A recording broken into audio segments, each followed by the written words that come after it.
Todo empezó un lluvioso y frío día de verano. Un grupo de amigos, apasionados románticos, se reúne para pasar una temporada estival en Ginebra.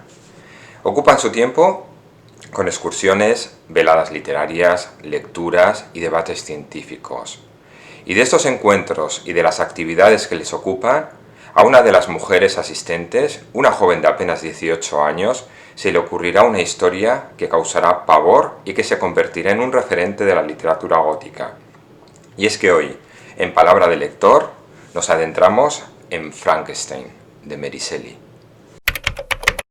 Hola, ¿qué tal? Yo soy Alexander y si habéis llegado hasta aquí os doy la bienvenida una semana más a este espacio tan recogido que he creado para hablar de libros. Y como de eso se trata, hoy traigo una de las novelas que más desasosiego me causó cuando la leí por primera vez. Y es que Frankenstein, además de ser la obra maestra de Mary Shelley, se convirtió en un clásico del terror gótico. Y cuando hablo del terror, obviamente lo enmarco en la época en la que fue publicada por primera vez esta novela, en 1818, porque además Frankenstein pasó a ser un referente del romanticismo, ese movimiento intelectual donde los autores expresaban emociones, sentimientos, ideales, fantasías para conmover al lector. En rasgos generales, todos conocemos la historia de Frankenstein o el moderno Prometeo, como también se le llamó, pero ¿cómo llega a crearse? ¿Qué hay detrás y quién está detrás de una novela como esta? Bueno, pues si os quedáis los siguientes minutos conmigo, lo repasamos y lo conocemos. Y para entender cómo ha llegado esta novela a nuestras manos, tenemos que conocer a su autora y el contexto en el que fue creada. Mary Wollstonecraft Godwin nace en el seno de una familia acomodada y de padres intelectuales, pero nada más nacer recibe el primer revés de la vida, ya que su madre fallece en el parto. Ese hecho marcará sin duda a Mary, ya que le provocará unos sentimientos de culpabilidad, de abandono y de desarraigo que se verán reflejados más adelante en esta novela. Con tan solo 16 años se enamora del poeta Percy Shelley, un romance complicado desde el principio, teniendo en cuenta que Percy Shelley ya estaba casado previamente. Aún así deciden fugarse juntos y los siguientes años vivirán en un ostracismo social que seguirá marcando la personalidad de Mary Shelley. Y llega un día en el verano de 1816 en donde a través de la hermanastra de Mary, que es amante de Lord Byron, son invitados a pasar una temporada a una finca que estos tienen alquilada en Ginebra. Aquí se reunirá un grupo de amigos intelectuales, románticos, y según la propia Mary Shelley en la introducción de su novela, aquí es donde surge todo. Y en esta anécdota, que es casi tan conocida como la propia novela, Mary Shelley cuenta cómo para entretenerse y matar las horas dentro de casa, ya que la climatología ese verano en Ginebra es muy adversa y pueden salir muy poco, a Lord Byron se le ocurre que cada uno de los invitados tiene que crear, inventarse una historia de terror para contar al resto y entretener las veladas. En esta dinámica muchos crean sus historias, el propio Lord Byron junto a su doctor, Polidori, crean relatos de vampiros y de aquí surgirá también el famoso vampiro de Polidori, pero a Mary Shelley en cambio no se le acaba de ocurrir nada. Quiere buscar una historia que impacte, que cause realmente terror y pavor a aquellos que la escuchen. Da vueltas a su cabeza pero sin ningún resultado. Hasta que una noche escucha un debate entre los asistentes sobre la ciencia, la posibilidad de reanimar un cuerpo sin vida, los avances científicos, la moral, y entonces se va a acostar con la mente trabajando y esa noche se le ocurre la historia de Frankenstein. En principio es un relato corto, es una historia que ella va a contar a los asistentes, pero tras escucharla todos le animan a que la desarrolle y la convierta en una historia más larga que tenga forma de novela. Y unos años después, en 1818, consiguen publicar, y gracias a los contactos editoriales de Percy Shelley, la primera edición de Frankenstein, o el moderno Prometeo, como se le llamó. Esta edición iría bajo un seudónimo masculino. Obviamente en esta época, ¿cómo iba a concebirse que una mujer de tan solo 18 años pudiera publicar una novela? Y más aún una novela como Frankenstein, con temas tan controvertidos como veremos. Años después, la propia Mary Shelley se encargaría de reivindicar con esfuerzo su autoría y de volver al manuscrito original, ya que el manuscrito publicado tuvo correcciones y cambios del propio Percy Shelley.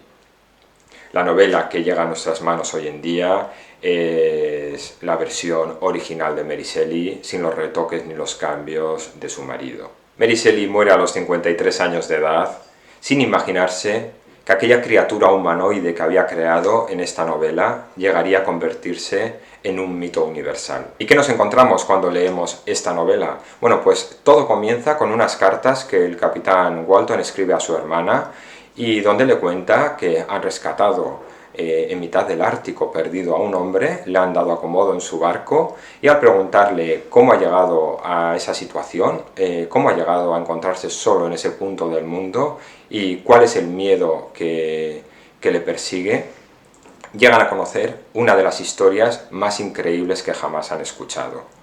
Y esa historia es la del doctor Víctor Frankenstein. Víctor Frankenstein les cuenta cómo, siendo tan solo un joven con mucha ambición, abandona su Ginebra natal para estudiar en la prestigiosa Universidad de Ingolstadt en Baviera. Tras acabar sus estudios y ávido de conocimientos científicos, el joven doctor Frankenstein se marca como objetivo o como reto imposible casi crear vida de la propia muerte. Hará acopio de distintas piezas de cadáveres hasta formar un cuerpo humanoide y llegará a insuflar vida a este cuerpo. Algo que parece imposible de hacer y que además el propio Dr. Frankenstein se encarga de hacer a escondidas de las miradas ajenas, acaba produciéndose. Una noche la criatura que ha creado a base de partes de cadáveres humanos cobra vida. Y aquí comienza el martirio de Frankenstein. Lejos de celebrarlo y de compartir con la comunidad científica sus hallazgos, el propio Dr. Frankenstein se arrepiente inmediatamente de lo que ha hecho, es espeluznante lo que ha creado, no atiende a las consecuencias que esto puede llegar a tener y, sin más miramientos, da la espalda a su creación y la abandona a su propia suerte.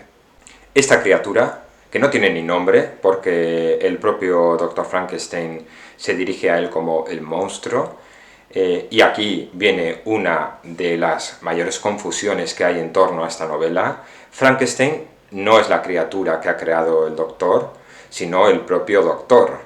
La criatura no tiene nombre, entonces muchas veces escuchamos llamar al monstruo Frankenstein cuando en realidad Frankenstein es su creador y el monstruo en sí no tiene nombre en ningún momento. Pues esta criatura que ha creado el Dr. Frankenstein toma conciencia, además es un ser que llega a aprender a hablar, a entender, observa todo lo que está ocurriendo en la sociedad y desde el principio se siente un inadaptado, un no querido. Las reacciones de la gente con la que se cruza le hacen ver que tiene una apariencia que da miedo, que debe ser monstruosa, y entonces no le queda otra que vivir escondido de los ojos de los demás. La novela está protagonizada por estos dos personajes, el Dr. Frankenstein y su creación, y aparte de ellos veremos circular a otra serie de personajes secundarios que casi todos formarán parte del entorno, del círculo del Dr. Frankenstein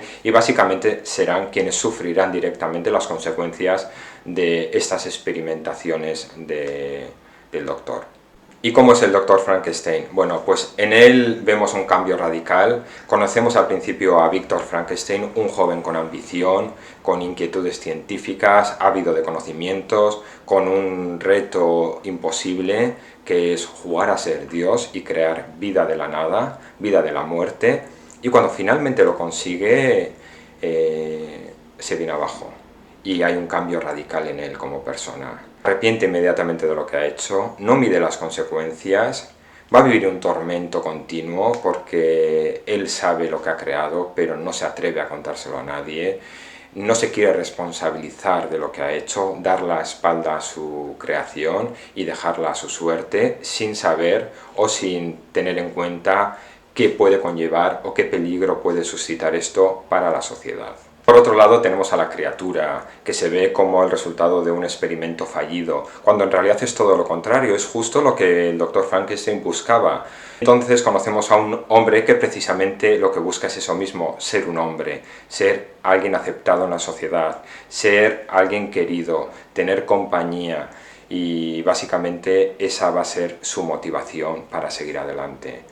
Y en ese afán de buscar compañía y sentirse querido, y tras vagabundear mucho tiempo por las calles escondido, vuelve a localizar a su creador y le ruega por favor que cree a una mujer a su imagen y semejanza, y con ella se irá lejos y vivirán tranquilos, pero vivirá acompañado y tendrá a alguien a quien querer y a alguien que le quiera. Víctor Frankenstein, aturdido y todavía sin haberse repuesto del impacto de haber creado a este monstruo, no quiere saber nada de volver a crear vida de la muerte y reniega de estas peticiones.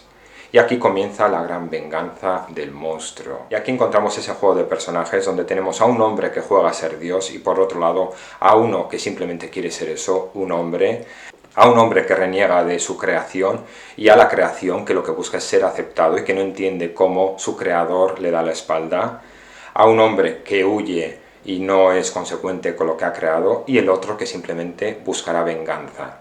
La lectura de esta novela es desgarradora, no hay entre sus páginas ningún momento en el que se respire felicidad, tocan temas muy duros como pueden ser la obsesión por la muerte, la moral científica, hasta dónde puede llegar el hombre por saciar su conocimiento y su curiosidad, el abandono, la soledad, el desarraigo, el sentirse rechazado por la sociedad. Todo esto quizá tiene mucho que ver con la propia Mary Shelley, porque vivió estos años de ostracismo, donde no encajaba en la sociedad, donde no tenía ese referente materno, donde se sintió abandonada y alejada de su círculo familiar. Y aquí nos surge también la reflexión: ¿quién es el bueno y quién es el malo?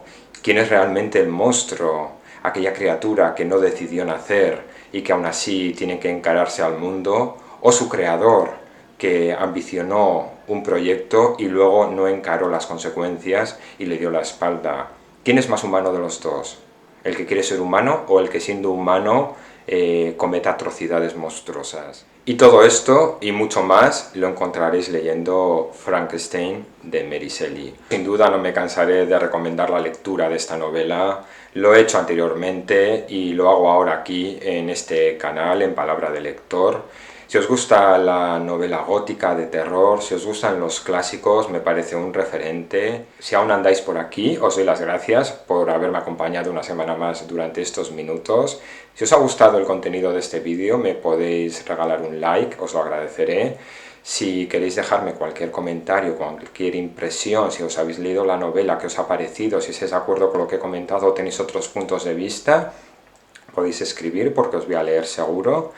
Y si os gusta tanto el contenido de este vídeo como de los anteriores que he publicado, os podéis suscribir porque semanalmente intentaré traer un vídeo para comentar. Muchas gracias y nos vemos la semana que viene.